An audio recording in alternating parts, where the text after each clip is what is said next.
What's up, everybody? This is Cortland from indiehackers.com, and you are watching Indie Hackers Office Hours. On this show, we bring on guests to talk to indie hackers like yourself who have questions about the online businesses that you're bootstrapping. And today, our guest is none other than Patrick Campbell, the CEO of ProfitWell. How's it going, Patrick?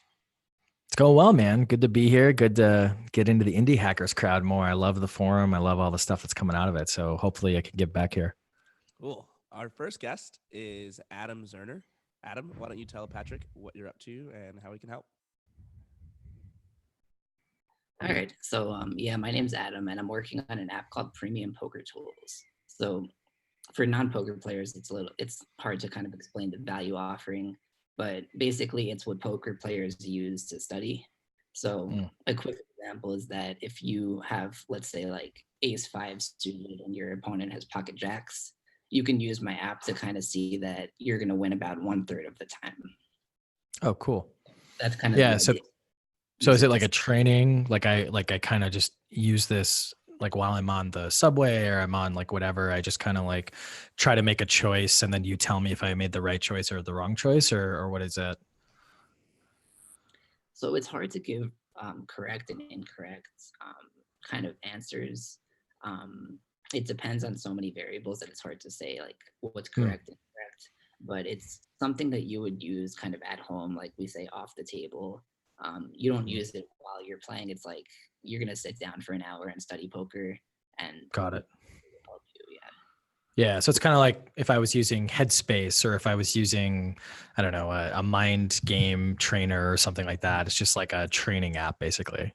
Okay. Yeah. That's cool. Yeah. And is it something where they like, why did you build this? Or was it people were already doing this? They were doing flashcards. Like why did you kind of go forward here now? Yeah. So there are apps out there that are pretty similar to the one that I built. The story behind how I built it is kind of partly on a whim, to be honest. I was looking for a side project and I didn't like the options that were out there. So I started to build my own, and then it just kind of took off from there. No, it's cool. No, it's awesome. Yeah, it's that's how a lot of products start, right? Like, I should do this. No one else did it, or someone did it. I could do it better. So, so what can I help with? What do you have questions on? I know you mentioned pricing as we were getting set up here. Like, what can I help with? Absolutely, yeah. So I'm new. I've never gotten to the point in my startups where I'm charging. So I spent like some time reading your book and reading some resources on pricing. But yeah, so my first question is about like a one-time fee versus like a monthly approach. And my thoughts about this, just as an analytical person, is just so people perceive like $5 a month to be cheap. That's kind of the impression I get from talking to people. But over like 5 years, that ends up being like $300. So like the lifetime value of monthly ends up being a lot. Whereas like if I went to someone and I said like pay me $300 for an app, that would seem expensive to them. Yeah, I think that the thing you got to think about is there's a couple of things. So there's the, how do you maximize revenue answer to this question? And then there's also the, what are you trying to get out of this question or answer to this question, right? Because if you're trying to maximize revenue or not necessarily like, above everything else, but still, the thing you would do is follow the path of like Headspace or Calm or some of these other apps where, because they're just content apps. Like really that's what you produced is a content app. And that's just more content equals more users as well as like more retention. And so what I would do in that particular case is, have a monthly fee, have an annual fee, and then they also have the lifetime fee. I don't know if you saw that, but they basically charge, I think that's something like $300. Like it's not a small amount of money for a mobile app, but it's basically higher than their lifetime value for that customer, right? And so that's, if I was trying to, build a business, subscription revenue, recurring revenue, et cetera.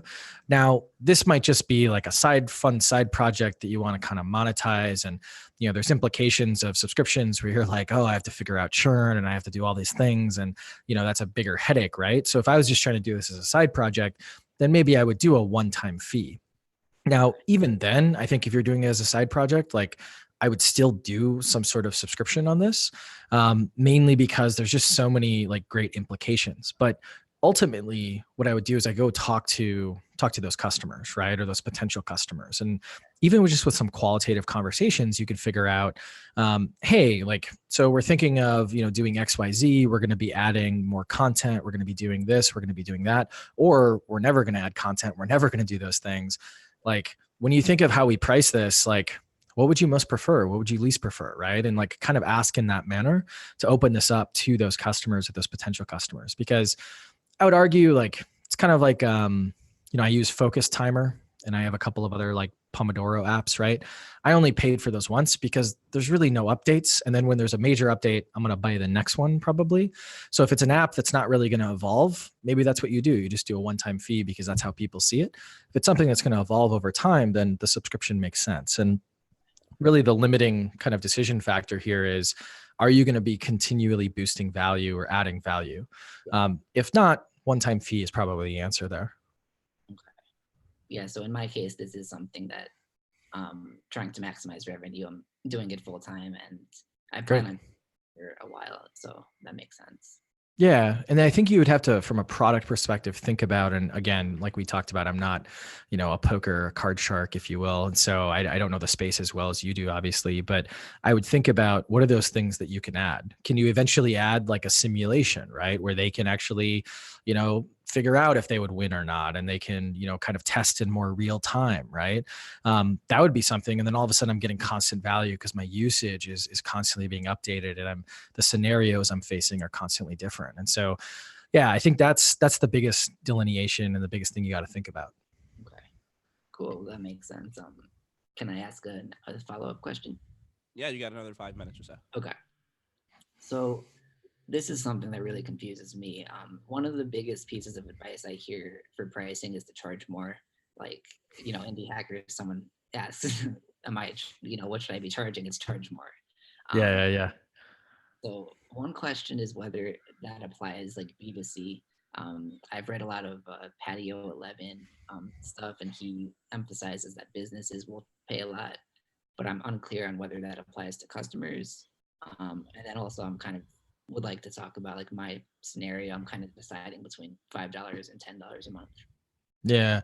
So I think Patrick McKenzie's advice, I think it's really good, just because and the reason I think it's good is because it's a directional like mission statement, if that makes sense.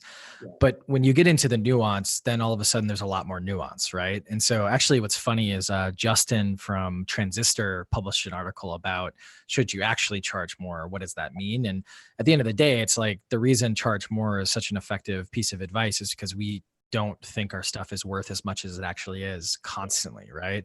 But I think that it comes down to your strategy, and that's where the nuance is. Because if you look at something like Apple, and it's always hard to use Apple as an example, they used a very price skimming strategy, if that makes sense. So they went really, really high price point, targeted the people that were really, really into buying an iPhone or really, really into buying a product.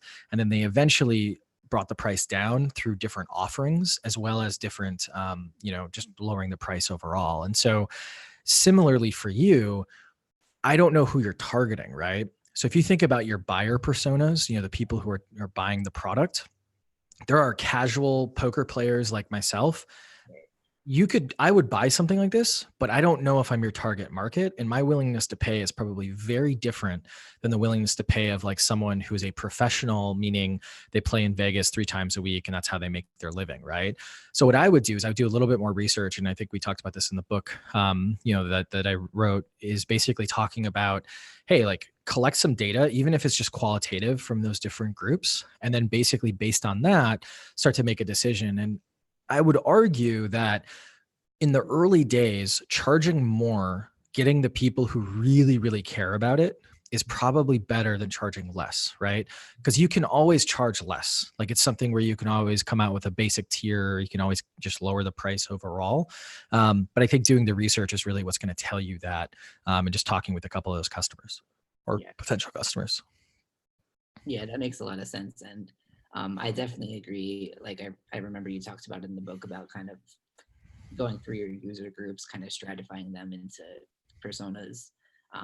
And like, so the way I think about it is that there's like pros, there's semi-pros, there's like recreational players and there's like fish kind of players who really don't take it seriously. Yeah. Who have a lot of money typically, right? That's what a good fish is, right? So the pros and semi-pros are willing to pay like tons of money. So I'm Yeah. kind of targeting the recreational players now, people who enjoy the game. It's a hobby, but they're trying to get better, but they're not like super, super serious. Yeah. And that might answer your question, right? Because I would probably download something like this, just for, oh, like I'm going to be a pro on my trip to Vegas, right? So like, let me start playing with this. So yeah, I think, and the advantage with the low price is you end up getting, the pros as well. But I think something to think about is like, is there a premium version of this, right? Yeah. And that's a big misconception about mobile apps is a lot of people are like, well, we can only have one price. Well, maybe that's true up front, but then all of a sudden you have this base of people where there's a group of them who are willing to pay more, especially if you have some different type of value for them, which might be the simulator or these other things. So yeah, something to think about. But that's kind of how I would approach things. Okay. Thanks. I assume I'm kind of winding down on my time right now. We got time for one more question if you got another. All right. I'll throw this one out. So this is probably a quick one. The X99 thing, like $4.99. Any quick thoughts on that? Yeah. So this is not to, I know it's like last question. This is a kind of like an archaic understanding from retail. So J.C. Penney, which is a big, department store for anyone who doesn't know in the States, they did this study back in like the 1920s, I think it was, and they basically found if you end your price with 789, it feels like you're getting a discount as a customer, you're getting a deal, and if you end your prices in zeros or fives, it's like a luxury item, right? So if you go to Tiffany's to buy like jewelry, it's all fives or zeros. You go to like Gilt Group, I don't think is around anymore, but all of their luxury before prices were fives and zeros and their after prices were sevens, eights, or nines. In software, it's super, super mixed. What we found in the data, and I have a ProfitWell report episode we did that I can send you if you send me an email, pc@profitwell.com.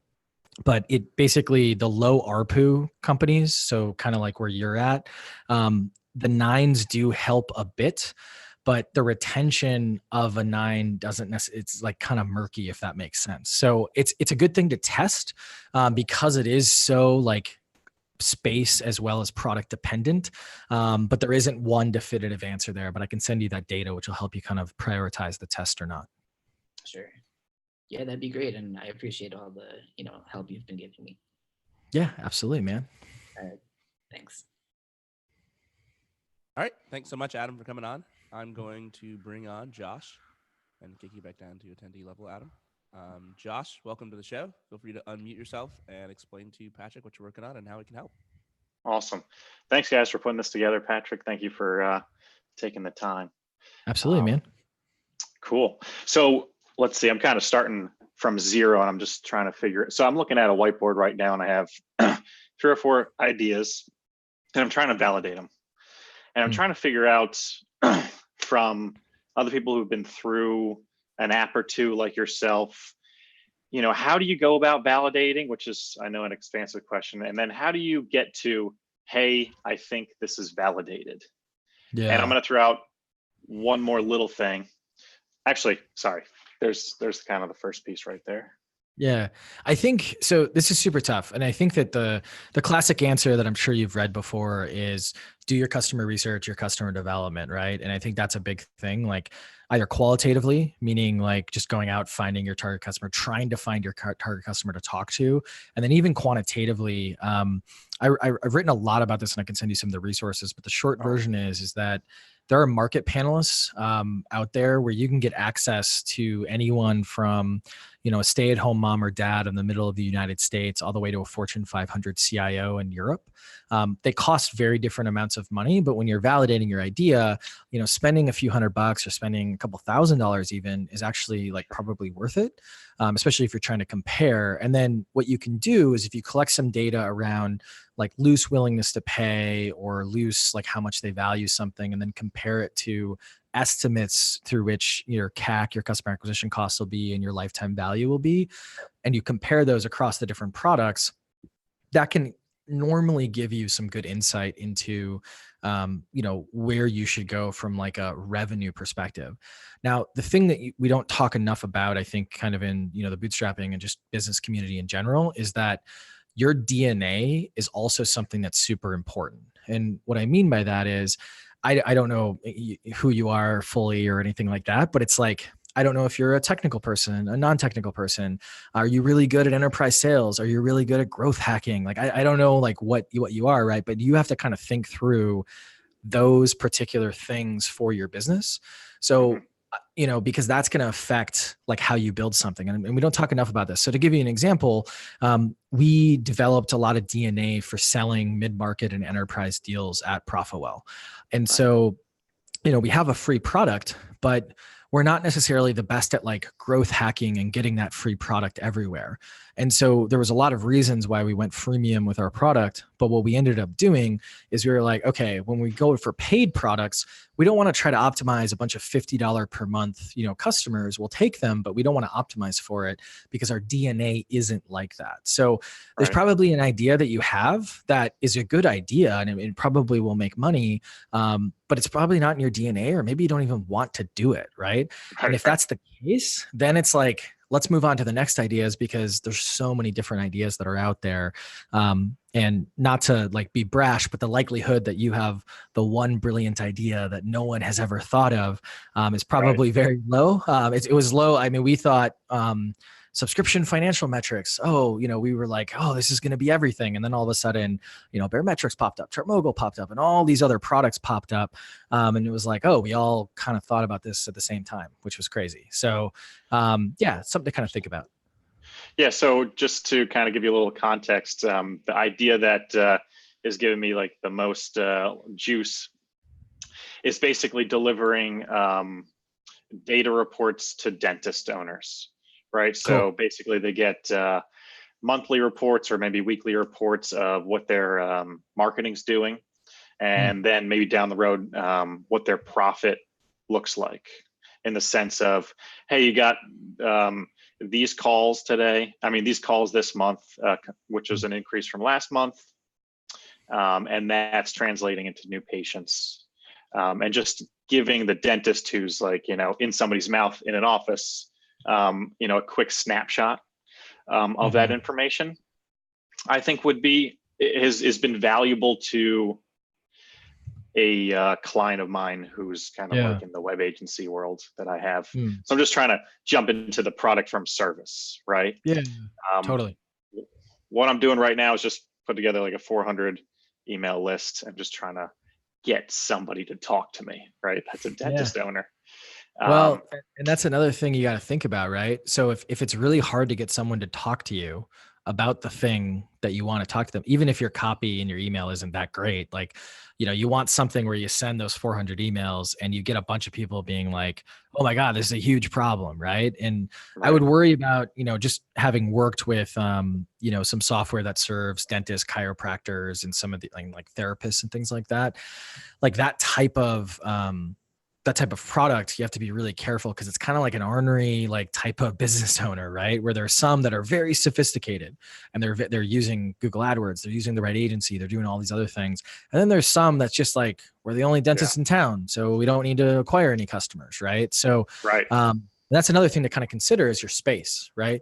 I think that's I don't think it's necessarily a mistake we made, but I think it's something that we didn't necessarily optimize, where, we went for subscriptions companies first. And we were like, well, of course there's millions of subscription companies.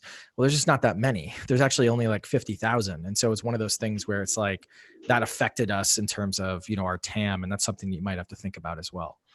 Yeah, for sure. I was just kind of thinking that dentists who have more than 2 practices would probably be more interested in. Right. Totally. Okay. I think my last question is basically, so kind of as you're building it, and you pre-sell something, how do you kind of go about maybe like early adopter pricing, and then maybe ramping them up, or maybe you're grandfathering them in, etc.? Yeah. So I think there's a couple things you can do. So I think charging something is important. Making it very clear that, hey, this is a beta price. We're giving you a really good deal, and we're going to do X, Y, and Z. So almost treating it like a services engagement, like, hey, we're going to like build this for you. We're going to do X, all this fun stuff. And, it's going to be awesome for you. Right. And then as the product kind of evolves and becomes a little bit more obvious that, hey, this is a path you're going to continue to go down to, this is something that you're going to scale, then all of a sudden, as you kind of lock in your pricing, it's a little bit of a judgment call depending on the relationship that you have with those folks. Early customers, I am a fan of grandfathering, meaning like those first beta customers who dealt with all the bugs and, oh, you didn't deliver on time or you messed up this report or that type of thing. After a certain point, I'm not a fan of grandfathering, and there's an asterisk on this, but the reason I'm not a fan of it is because theoretically you're improving the product over time. You're adding more features, adding more value. And if you're not updating your pricing or, changing your pricing, what ends up happening is you kind of train those customers to expect more for essentially less. And you're not kind of capturing that value that you have. And frankly, from an analytical perspective, and I know this is a long way off, but once you reach 10 million in ARR, like it's really hard to like get to 100 million without, basically, expanding revenue on those customers. And you might not want to even get to 10 million. You'd be fine with $1 million or whatever it is, but like, just something to think about. Like, don't lose a growth lever just because you're afraid to kind of like have a somewhat tough conversation with a customer. And there's ways, and I can send you, we wrote, in the pricing book that was referenced before, we wrote a ton on like, how to basically set up, communication in order to like properly, update pricing for someone, which is, most people are super, super reasonable, especially when you do it at the right time, meaning your NPS and customer satisfaction isn't bad and, things like that. Cool. Stop me if my time's done. You got about 5 minutes. Cool. Oh, we got some time. Cool. Got some time. All right. So I was kind of thinking, as I'm in this like insanely, the baby step zero here. Yeah. I'm trying to figure out, like I know what I want, right? I want if I want $10,000 a month, right? It's kind of like an equation of users times the subscription fee to, be simple about it, and then kind of just breaking down. At least my thought process was dentists, they're not going to nickel and dime, so $99 a month for that reporting on the health of their company, at least made sense to me, and it made sense from the experience I've had thus far with those kind of clients. Yeah. I understand where you're coming from. It's kind of like, maybe I just need to get really like a list of how many dentists own 2 or more practices. And if that's like 3, that's not going to work. But if it's 1,000 times $99 a month, that seems more, it seems like a logical possibility. Yeah. Well, I think it would have to be like 10,000, right? Because you're not going to, right. Like hopefully you capture the entire market, right? But like, it's probably going to take a while. And I think that, or even 100,000 sometimes, because like it's hard to, and I would argue with the comment you made about dentists, like, quibbling about price. I think whenever you have like small businesses, and that's what dentistries typically are, like every dollar comes out of that person's pocket, right?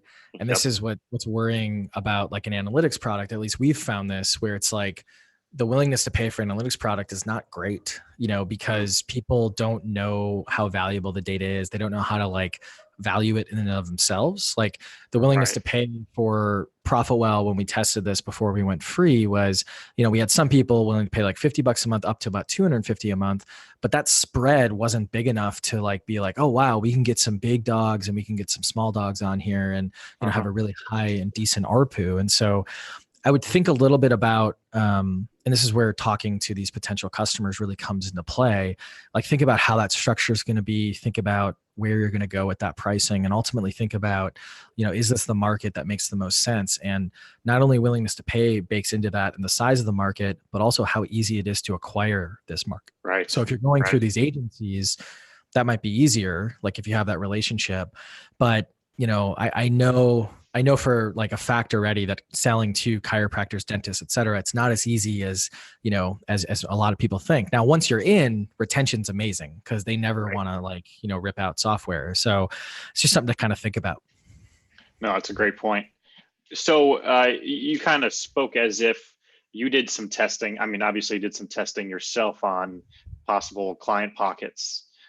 Did you do emails, cold calls? Did you use a service, a testing Yeah. service? So what we did is, so we had the advantage of, so we had Price Intelligently, which is our first product, where essentially what we did is we sold it as pure software first. It was a survey Okay. tool that had these algorithms baked into it.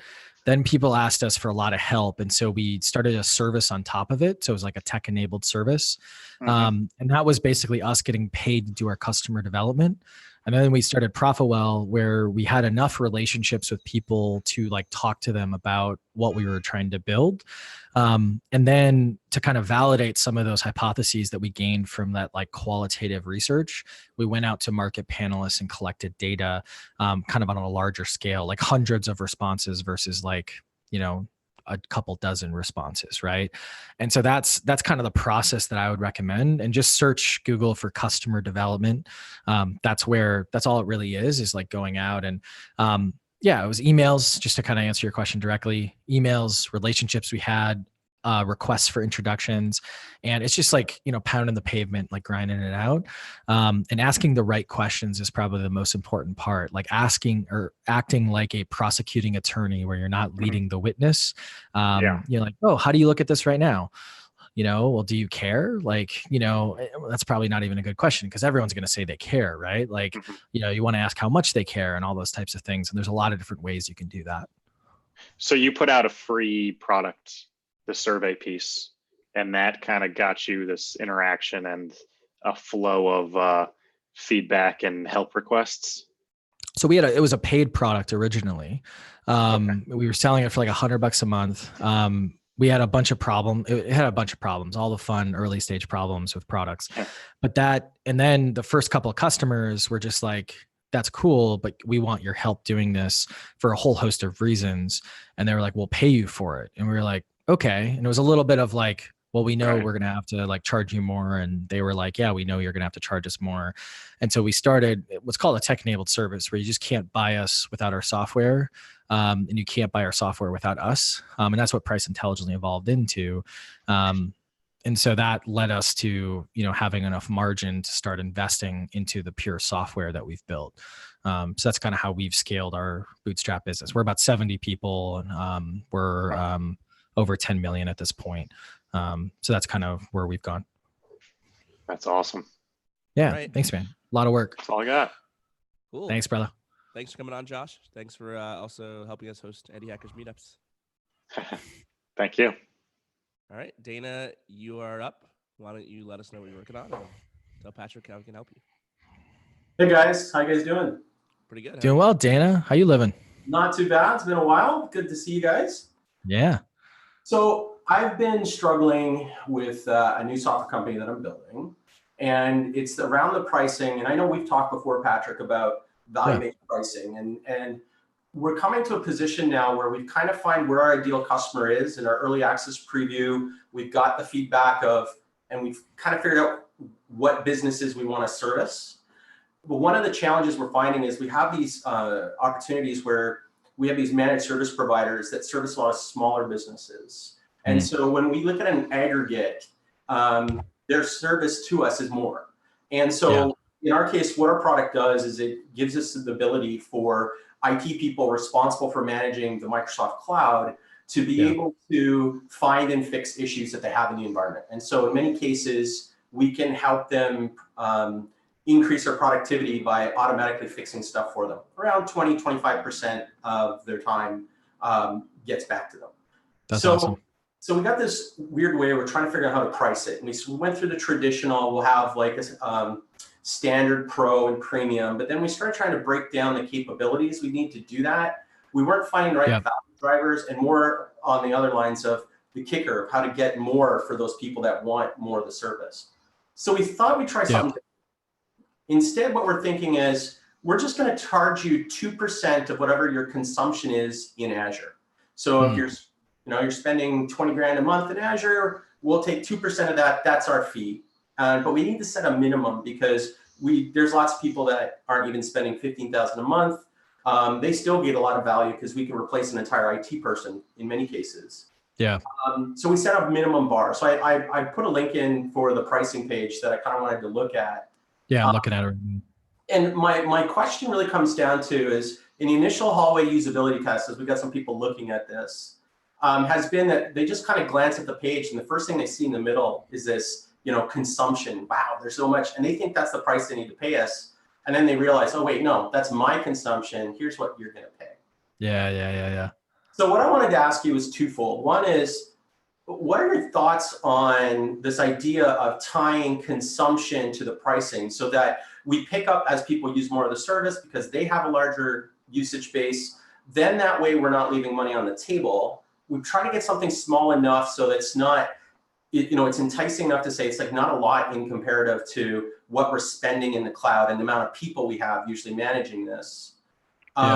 And then trying to find it as, some way of presenting that information so they can kind of get an idea of what their price is going to be. So it's almost like a filtering tool. So we're trying to make this as touchless as possible where it makes sense. So when they're coming and having a conversation with us, it's because they understand that value. They've seen it because they've had the aha moment, because they've been able to see what we've returned. Because usually within 4 minutes of trying the software, we tell you of all the problems you have, and you can almost know right then and there, is that, wow, like these are things I got to go fix. But pricing is the interesting issue. How do you communicate that and help them understand that without overwhelming them? Yeah. So a couple of questions. Who do you primarily sell to? Is it like the head of engineering, the head of DevOps? Like, is it someone who's an engineer, or is it someone who's kind of like an engineer manager, if you will? Yeah. So typically the person responsible for managing IT in Azure is going to be someone like the director of IT. The whole reason I actually started this company was at the time I was the CTO of a large software company. I was spending, almost 10 million in data center costs in Azure. And I was having a lot of problems in knowing what needs to be worked on, what's most important, et cetera. So when I left to form this company, I thought I was going to be focusing on CTOs. But as I went and interviewed about 50 different prospective customers, what I kept hearing was their people were saying, we wouldn't like this product because you're going to tell us what we're doing wrong. I don't want my boss telling me to run this thing. So we went the other way. So instead of being CTOs being an ideal customer, it's the director of IT responsible to report that back to the CTO. But in dev shops, that's not a director of IT. It's usually the director of software development or someone who's ultimately responsible for managing the DevOps. So there's kind of two different cycles, which is kind of why we need to have a small end price. Because a lot of these software companies that are coming to us, they're spending 5-10 grand a month in Azure. They're not spending, they're not moving their entire IT infrastructure to the cloud yet. They're building applications on Azure. They need us help just as much, but it's a different audience. And I didn't want to see a different company. I just wanted to make it fair for everybody. Yeah. So I think, and is this, you guys are pretty similar to like a Cloud Health, right? Sort of. Little different in that what we do is we not only go and look at what the health is of the environment, we actually prioritize and create a task list of the work you need to do, and we generate the scripts that actually will fix the work for you. So in many cases, we're becoming your scripter in-house to generate the actual work you need to produce to fix problems that we find. Got it. Okay. So there's a couple of more strategic things, and there's some tactical pieces. So I think tactically, I totally see why on the usability testing, people are like, wait, I have to pay, I'm looking at your pricing page right now. I have to pay 20 grand a month. Like, what is that? Right. So I think you can change up that design of the pricing page. And I think that some ways you can do that is you might not need, so what we typically find are people who are very technical buyers. Like if you're buying Azure, AWS, CodeShip, the actual products that are going to be used in the stack, doing like very value metric based pricing. So the 2%, the pure 2% is something where it's like, not necessarily, or it's actually great because that's how they want, is based on that consumption. The 2% that you guys have right now, I think it's a really good idea, but you might need to band it, meaning like, hey, between this band and this band, it's $2.99. Between this band and this band, it's this much. Between this band and this band, it's a little bit more. And then anything over this, contact us, kind of like you have. And the reason is that helps kind of contextualize a little bit of like what the price is, instead of just like the straight 2%. Now, I think if you can get away with the straight 2%, there's other ways to kind of test that too. Like, hey, it's just it's 2% of what your actual usage is. And then they sign up for a free trial, and then they kind of, hook up, and then you can actually show them, meaning like they're already in the product, rather than like looking at the pricing page, getting a little bit turned off, or like a little bit like, I don't really know the value here. And then, not seeing exactly what they should be doing. So that's something that I would think about. So tactically, obviously you can fix the design of the page. You can mask some of the details of the pricing until they're in the product, using the product.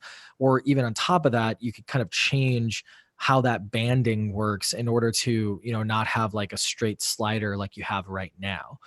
Does that make sense? I got some other thoughts, but I just want to make sure that makes sense. So if I could say that back, what you're saying is, instead of having it as like a 2% and have them see the representation, literally have, for consumption of less than 15,000, it's $2.99, 25,000, it's 500, because it's basically 2% of whatever that is, right? So if we were to pick 3 bands and call them, my problem is, as soon as you start trying to create that as a different product SKU or something, they're going to want to see what is different, right? And so are you just, when you look at the traditional pricing pages and they have the bulleted list of here's what you get additionally.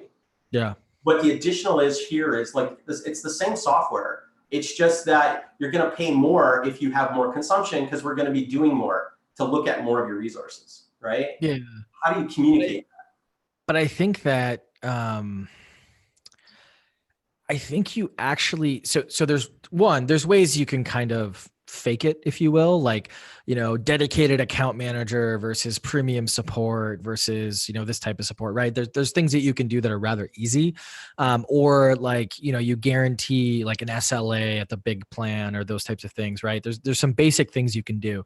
Now, I would argue that in some cases, you actually don't have to have that much differentiation, because what you're trying to do is you're trying to get people to choose like their own adventure and choose where they are.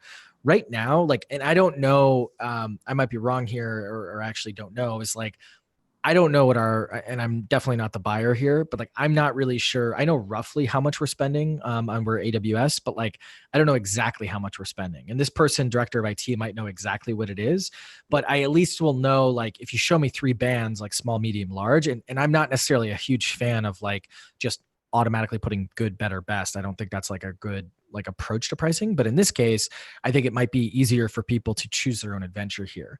Now, the alternative, which I kind of like glossed over, is not putting the slider here. And I'm looking at the pricing page right here, but instead taking, essentially the, hey, it's 2% of whatever your usage is, putting a little bit more product marketing around why the 2%, like, hey, it's because you're going to get 25% of your time back, and then having them, start the free trial to see exactly like how much it would be and how much they would save. So almost treating it like an audit. Yeah. And like being like, hey, see the audit right now. And it plays into Audit Wolf. And I love your logo, by the way. And what that'll allow you to do is basically like get them in the door, you get their email address, and then they can see, great, you're right now currently spending $16,500 per month. The price that you would get for $2.99, the estimated amount of time you get back is this, and this is the ROI of using Audit Wolf. And it can be estimates or ranges if you don't have like a specific number, but that gets me in the door and helps me understand without getting confused and basically stopped at the door here because I'm confused about, am I paying 40 grand a month or am I paying 816 a month? Like, what does that look like? Got it. Excellent. Thank you very much. Yeah. And as an example, potentially check out our retain pricing page. So ProfitWell retain. So we have a, it's not usage, it's how much money we recover for you. So just check that out, because we kind of communicate it similar to this. It's not perfect by any means, but it might be helpful on our product marketing page there. Excellent. Thanks. Appreciate that. Yeah, absolutely. Thanks, Carl. Dana, thanks so much for coming on. I will see you on the forum. Dave, Absolutely. you are our last guest. Why don't you tell us what you're up to and ask Patrick whatever questions you'd like. What's up, Dave? Nope, you're on mute. There. Okay. There we now go. you're muted. There you go. Thank There we go. Thanks, Cortland. Yeah. Calling in from a log cabin there, it looks like. What's going on? So Yeah, I'm cool. up in New Hampshire, actually. I usually work down in Boston, but I've been on my own since like last fall or so. That's awesome, So, man. Yeah. So because I worked in Boston for like 2 decades, my commute is crazy, like Yeah. 2 hours, 2.5 hours each way sometimes. And I listen Brutal. to a ton of podcasts. So Seeking Wisdom, Build Your SaaS, Startup to the Rest of Us, that kind of stuff. Cool. While I'm listening to these podcasts, I'm like, I've got my own ideas that I'm doing. So I like have to constantly switch out and like bring up my voice memos, leave myself notes. If I hear something in there that I want to check out, I can't, because maybe I've heard 2 other podcasts by the time I get into South Station. And it's like, what the heck was that link that guy was talking about? I don't even remember, So to scratch my own itch, I built a podcast app and a platform. So it's designed for people who have commutes like me, long drivers. You can leave yourself voice memos, send messages to the podcast host. You can send them tips.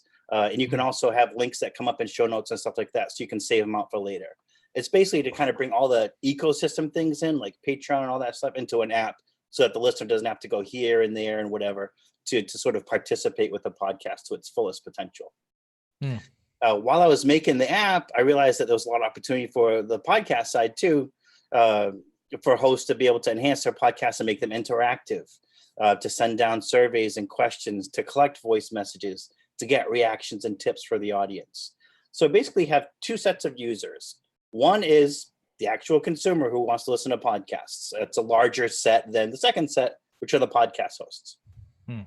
It's very difficult. I've worked in a couple of startups in Boston. I know all about customer acquisition costs to get users to grab an app unless you get a serious budget.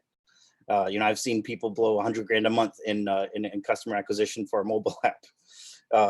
And podcasters, on the other hand, don't like to pay for anything. Yep. So here is my problem. I built the app first, and then I'm starting to in the platform, and I'm starting to sort of talk to some podcast hosts. I definitely got a lot of interest on the app side from users. They were very, very easy to survey. It's more difficult on the podcast side, but I have about 5 now, and I'd like to grow. Obviously, if I get podcasts in, then they say, "Hey, everybody, come use Magnus Rush," which is the name of my app. It's named after a character in the Adventure Zone, one of my favorite podcasts. Love it. Do you know those guys, the McElroys? I don't know them that well, but I like the concept of naming it after a character. That's great. Yeah. If I get podcasts in and they say use the app, then my customer acquisition problem for the app users is relatively solved. Yeah. The way I'd like to monetize is actually not by charging podcasters per se, but by charging users. Premium features, like if they want to leave themselves more voice memos or more bookmarks, whatever, that there's a subscription. Also, there's an in-app purchase item so that they can send tips to the podcaster. And almost all of that money goes to the podcaster, but I keep a little tiny bit to cover costs and stuff like that. So the feedback I got from podcasters is they hate to pay for things. So I've gone back and forth with, do I charge? Do I let them in for free? That kind of thing. I need them to grow my audience overall. So right now I have it set up as free accounts for podcasters. However, it provides a ton of value for them, like crazy good metrics, per episode metrics, access to users, transcriptions, SEO keywords, all that kind of cool stuff. I built out a beautiful platform. So, but like I said, I need to grow both sides of the audience. So I'm starting with free accounts. What are your thoughts there? Yeah, I think it's super interesting because I think it's super tough because when I think about the podcasting market, right, there are people willing to pay. Most of the time I know it's not a lot, but it is the podcaster. They don't want to pay, but they will pay because they pay for like the hosting and stuff like that. And so intuitively, and I don't know if your platform does this, I'm looking at the page right now, but intuitively I would almost want, if I use your product with like one of our podcasts, does it does it automatically post to like Spotify, Stitcher, etc.? Like, is it a It's host not a host. It sits in between. So basically, Got the hosts all stay the same. I grab the feeds, and so using the app, anybody can access any podcast, and I basically add interaction to every podcast. Got it. So if I listen to Apple Podcasts and someone You won't was get using, any of those benefits. Yeah, okay, so I have to listen via Magnus Rush, basically. exactly. Yeah, because I don't know how you get around that, right? Like, there's probably not a way. You know what's interesting? I don't know. This is a super fascinating like product because like I think that you're hitting on all of the painful things about a podcast or like someone who's serious into podcasts. Like some of us, we listen to podcasts just for like entertainment. Others, it's like we want to learn something or we want context or all the things that you kind of mentioned here on your blog on your website. I feel as if you haven't found the right wedge into the market. Because what you're doing is you're asking me as a podcast host to basically go and use your product or pay for your product. It doesn't even have to do with paying, or you're asking me as the listener to use, Magnus Rush versus using like Apple Podcasts, right? And so there's got to be a different wedge in the market. Like, so for example, if you were a host, like if you were like Transistor or some of the other ones that are out there, like, and you also offered these other options, like I would use you and then I would get all the benefits of like Transistor, but then I would also be like, oh, and by the way, like if you want, all the extra bonus features, kind of like what Patreon already does with some of their stuff, which is like, oh, if you want the extended show or something like that, go to Patreon, and support our Patreon. Like you could almost be in that market. And like that would help you train the market not only to like get more podcasts, but that would also help you get more people using, the mobile app essentially. And so it's like I think entry at a higher level, basically, at the maybe host level, because that's an essential service that podcasters use anyway. Totally. Like I already use it. And like I was talking to Justin over at Transistor and I was like, hey man, like it would be cool. How do you help me like get more users or understand more users? Like I don't really care about the hosting inherently. Like I do because we obviously need to do that, but I care about like the other stuff, like, cause that's why I'm doing a podcast. Right. And so if you could help me with like, some of this other stuff. And then if you can give me a platform that I can send my users to get all the extra stuff. Cause that's the other problem with podcast is like, oh, I have this many estimated subscribers on Apple Podcasts. I don't even really know if that's true or not. And I can't really like interface with those folks. So if you gave me like, hey, go to, protectthehustle.com and sign up directly for all the extra stuff, like we'd probably say it's somewhere different. And that like redirected to our Magnus Rush page, that gets a little more interesting. Right. So I think that's what I worry about is like you basically have built a platform that is also a software product.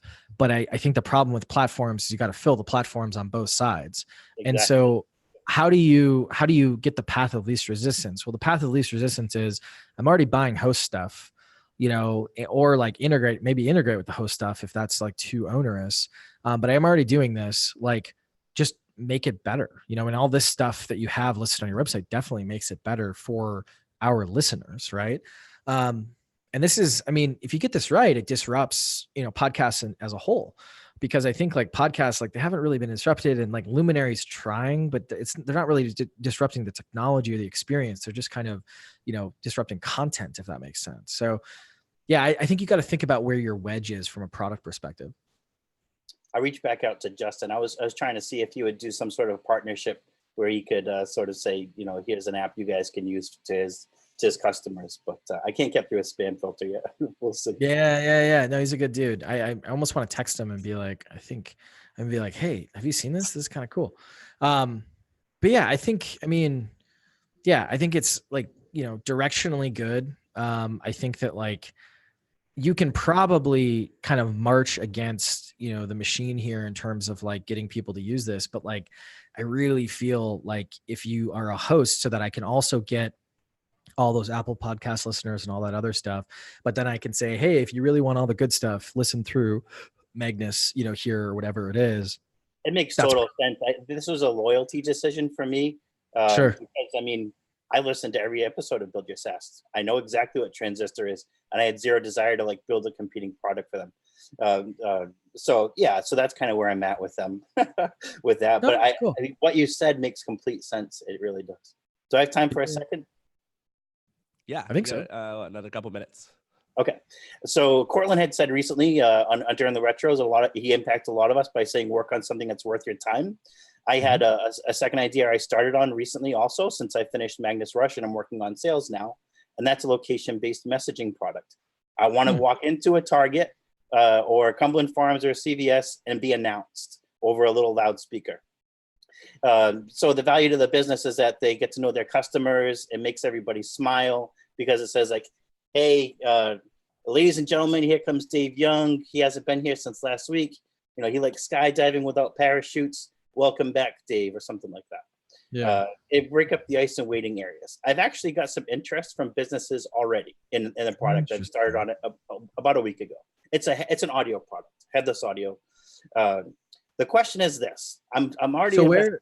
Let me make sure I understand. So you would, like, in an actual physical waiting room? You know, so if I want to, I go to Target all the time, and I want it to announce me when I walk in through the door. Okay. So I have an app where I basically log with my Facebook profile. It'll say my first name, last name, whatever I specify for complete control. Maybe some customer announcements, and also hit me back later on with promotions, you know, and foot traffic and things like that. That's cool.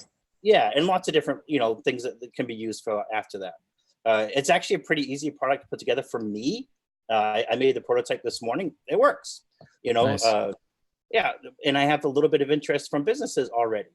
But Cool. when I sent out a survey for pricing, I got two hugely different responses because a mom and pop restaurant who's a great, you know, they're not a chain, they're willing to pay one amount. But a big business like CVS, who already has data and analytics, whatever, they're actually willing to pay a lot more.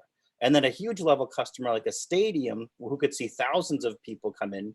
But I don't really have a good way to think about how to scale the value metric based on the size of the business. And yeah, it's super interesting. I think you have to think about, I feel like, and I don't know you well, obviously, I feel like you're a builder and a great idea guy. I think you have to kind of think through that wedge again, right?